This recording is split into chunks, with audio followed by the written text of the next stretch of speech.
It was a quiet afternoon when an ambulance appeared at my ranch driveway, sirens blaring, but something felt off. Karen had somehow managed to block the driveway with her oversized SUV, claiming she was protecting community safety. I quickly realized, however, that her actions were reckless, completely unaware that the patient inside the ambulance was her own husband. I watched the scene unfold through the ranch's security cameras.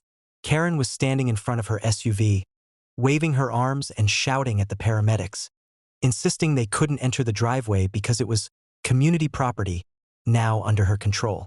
She was completely oblivious to the fact that blocking emergency access is a serious criminal offense and that her husband's life was literally in jeopardy. I activated the PA system across the ranch. "Karen, move your vehicle immediately. You are blocking emergency access on private property. Any further interference is illegal and will be documented." Karen ignored the warning, waving her phone and calling 911 repeatedly. She claimed that the ambulance should wait until she authorized access. Meanwhile, the paramedics were stuck, unable to reach the back of the ambulance. Her hubris had put not only her husband but also the attending medical professionals in a dangerous situation. I drove toward the scene in my truck, documentation and property deeds in hand, ensuring law enforcement was notified. When I arrived, Karen attempted to argue. "This driveway is now under HOA control. You can't override us," she shouted, clearly unaware of the legal and ethical nightmare she had created. I stepped out of my truck and calmly addressed the paramedics. "Ma'am," I said to Karen, "this is private property and your vehicle is blocking an ambulance. Move immediately or law enforcement will take action."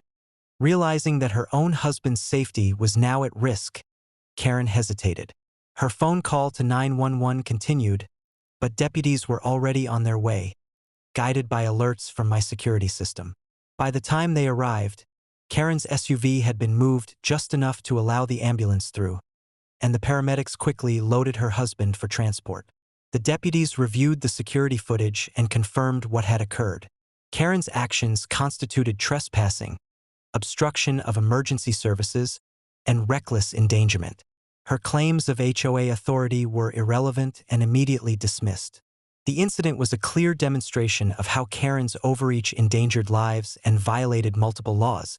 I filed a formal complaint, complete with timestamps, video evidence, and witness statements.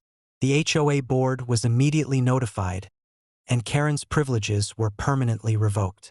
Neighbors who had observed the event were stunned. They had never seen such a reckless and misguided attempt to exert control. By the end of the day, my driveway was clear, the ambulance safely departed with its patient, and Karen faced a legal record that could lead to criminal charges for obstructing emergency services. This incident reinforced the importance of property rights and the dangers of rogue HOA members attempting to assert authority beyond their legal limits. Karen had thought blocking the driveway would assert HOA control. Instead, she endangered lives, triggered law enforcement documentation, and faced permanent revocation of HOA privileges, all while my property and the patient remained fully protected.